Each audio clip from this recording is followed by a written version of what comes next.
Hey everybody, it's Jason Wood at 11 O'Clock Comics, and we are back because it's Wednesday, which means comics on shelves.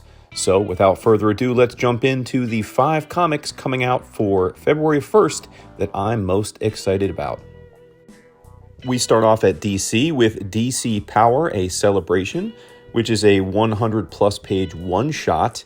As you can see here, it is an anthology, so lots of short stories and pinups written and drawn by a litany of the best creators of color in the industry today. You can see there's greats like Chuck Brown, John Ridley, N.K. Jemisin, Darryl Banks, Clayton Henry, Chris Cross, Valentine DeLandro, and on and on. It's truly an astoundingly impressive list. Sometimes with these 100-page anthologies, you get a mix of creators you know and more up-and-comers, but this is definitely an all-star cast. And with it being the first day of February, which is, of course, Black History Month, I love that DC is celebrating comics and creators of color. So I am about this in a big way.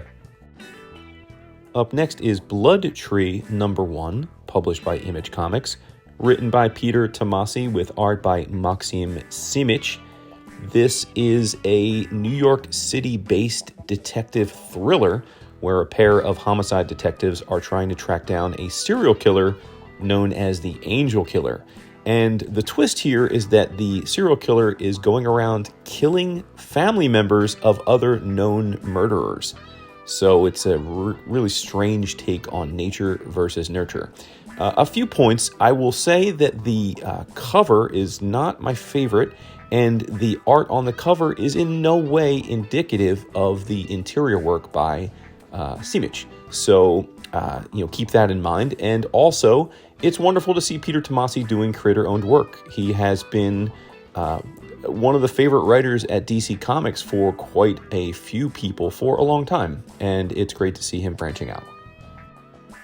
If you've been a regular viewer of these videos, first of all, thanks a lot for that. But second of all, you are probably used to me shouting out Captain America: Sentinel of Liberty, because every month I seem to put it in my top 5 the week that it hits the stands.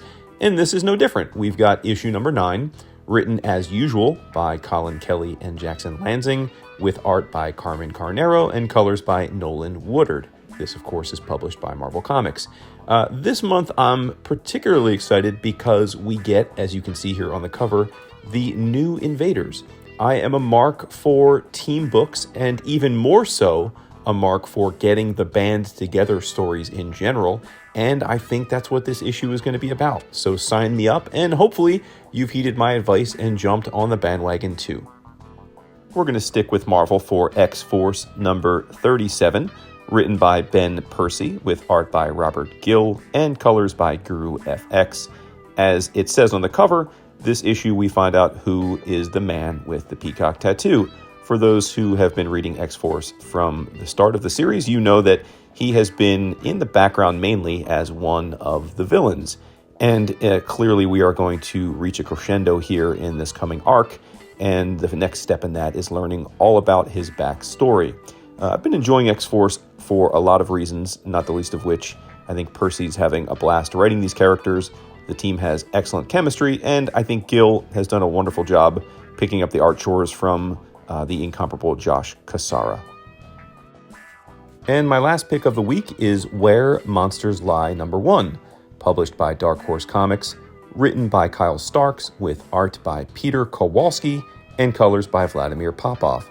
Starks has reached a point where I will buy and read anything with his name attached. He has built up that kind of goodwill, and I just find that he's great in any genre, and his brand of humor, which can sometimes go into the absurd and dark, meshes well with the kinds of stories I find to be funny.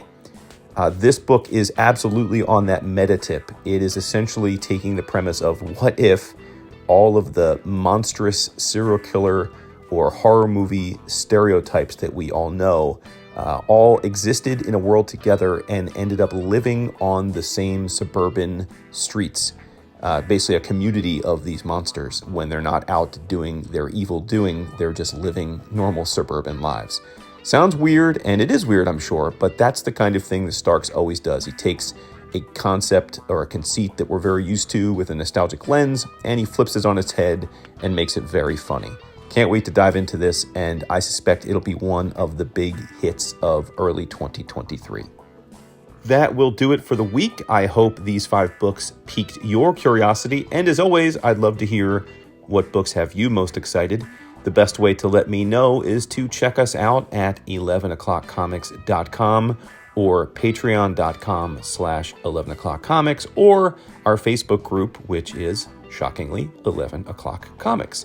You can find us there. And of course, above all else, please be sure to give a listen to our flagship podcast, which comes to you at least 5 times a month, hosted by myself, Vince B., and David Price.